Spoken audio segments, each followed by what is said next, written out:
Grade 4 staff নিযুক্তিক লৈ পেলাই চৰকাৰখনৰ কেতবোৰ সমস্যা আছে। সেই সমস্যাবিলাক এনেধৰণৰ, আমি আজি অসম চৰকাৰত যি নিযুক্তিয়েই নকৰোঁ, Assam financial rule and budget management act আমি ফ'ল' কৰিব লাগিব।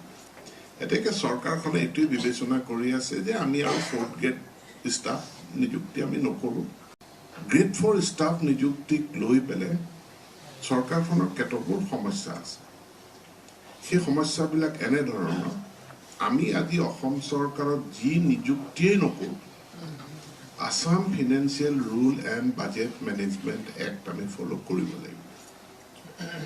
ইকুৱেলিটি অফ এভৰি চিটিজেন, সংবিধানৰ ছেকশ্যন 16 আৰ্টিকল 16 আমি ফ'ল' কৰিবই লাগিব।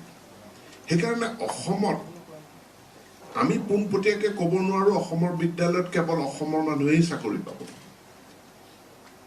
আমি আওপকীয়াকৈ কওঁ যে অসমৰ থলুৱা ভাষাৰ জ্ঞান থাকিব লাগিব।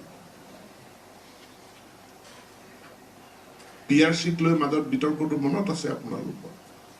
এতিয়া আমি ৰেষ্ট্ৰিক্ট কৰিছোঁ যাতে অসমৰ মানুহ, বাহিৰৰ মানুহে আহি অসমত চাকৰি যাতে নাপায়, চাকৰিখিনিৰ সুবিধা অসমৰ মানুহেই পায়। সেইকাৰণে আমি কৈছোঁ অসমৰ স্থানীয় ভাষাৰ জ্ঞান প্ৰাৰ্থীজনৰ থাকিব লাগিব। আৰু স্বাভাৱিক কথা, আপুনি লোকেল লেংগুৱেজ যদি নাথাকে কেনেকৈ সেৱা আগবঢ়াব? গতিকে অসমীয়া ভাষা বা কোকৰাঝাৰ ওদালগুৰিত আপুনি বড়ো ভাষা, বৰাক উপত্যকাত বেংগলী ভাষা জনাটো প্ৰয়োজন।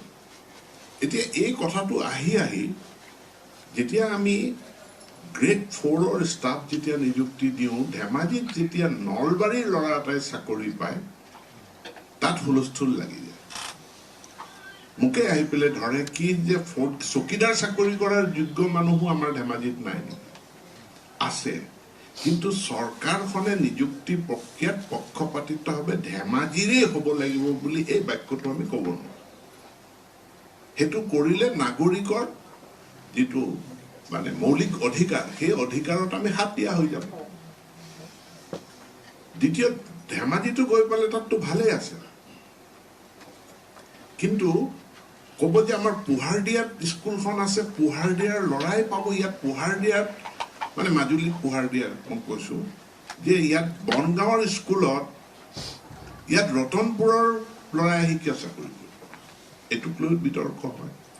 এতেকে চৰকাৰখনে এইটোৱে বিবেচনা কৰি আছে যে আমি আৰু 4th গ্ৰেড ষ্টাফ নিযুক্তি আমি নকৰোঁ। চতুৰ্থ বৰ্গৰ ক্ষেত্ৰত, কাৰণ প্ৰত্যেকখন বিদ্যালয়ৰ প্ৰয়োজনীয়তা বেলেগ বেলেগ, গভৰ্ণমেণ্টে এইটো কথা বিবেচনা কৰি আছে যে বিদ্যালয় মহাবিদ্যালয়ত 4ৰ্থ বৰ্গৰখিনি আমি দায়িত্বটো কলেজ বা বিদ্যালয় কৰ্তৃপক্ষকে দিম, তেওঁলোকে আউটচোৰ্চ কৰি ল'ব, আমি পইচাটো যোগান ধৰিম। বিদ্যালয় আমাৰ প্ৰায় 50,000 ওচৰা-ওচৰি বিদ্যালয়, তাৰপিছত মহাবিদ্যালয়। এই বিদ্যালয় মহাবিদ্যালয়বিলাকত আছে ইতিমধ্যে গ্ৰেড 4। যেতিয়া নতুনকৈ হৈ যাব এইটো MTS। মই এই আইডিয়াটো দিছোঁ, মই তেওঁলোকৰ পৰা মতামত বিচাৰিছোঁ যে এইটো বিদ্যালয়বিলাকত SMDCয়ে যদি আউটচোৰ্চ কৰে কেনে হয় এই কথাটো অধ্যক্ষসকলক মোক জনাবলৈ কৈছোঁ। এইটো মোৰ সিদ্ধান্ত নহয়, এইটো অসম চৰকাৰৰ সিদ্ধান্ত নহয়, তেওঁলোকো ষ্টেক হোল্ডাৰ হয়। গতিকে মই অধ্যক্ষসকলৰ অপিনিয়ন বিচাৰোঁ। গ্ৰেড 4জন কাক লাগে? প্ৰিন্সিপালজনক লাগে। প্ৰিন্সিপালজনে বিভিন্ন সমস্যাত ভোগে। এতিয়া তেওঁক আউটচোৰ্চ কৰি ল'ব নে অসম চৰকাৰৰ পৰা দিয়াটো ল'ব, এইটো তেওঁ বিদ্যালয়ৰ শিক্ষকসকলক ক'বলৈ দিয়ক। আমি এটাত মতামতটো আগতীয়াকৈ দিয়া উচিত নহয়। চতুৰ্থ বৰ্গৰ ক্ষেত্ৰত, কাৰণ প্ৰত্যেকখন বিদ্যালয়ৰ প্ৰয়োজনীয়তা বেলেগ বেলেগ, গভৰ্ণমেণ্টে এইটো কথা বিবেচনা কৰি আছে যে বিদ্যালয় মহাবিদ্যালয়ত 4ৰ্থ বৰ্গৰখিনি আমি দায়িত্বটো কলেজ বা বিদ্যালয় কৰ্তৃপক্ষকে দিম, তেওঁলোকে আউটচোৰ্চ কৰি ল'ব, আমি পইচাটো যোগান ধৰিম। বিদ্যালয় আমাৰ প্ৰায় 50,000 ওচৰা-ওচৰি বিদ্যালয়, তাৰপিছত মহাবিদ্যালয়। এই বিদ্যালয় মহাবিদ্যালয়বিলাকত আছে ইতিমধ্যে গ্ৰেড 4। যেতিয়া নতুনকৈ হৈ যাব এইটো MTS।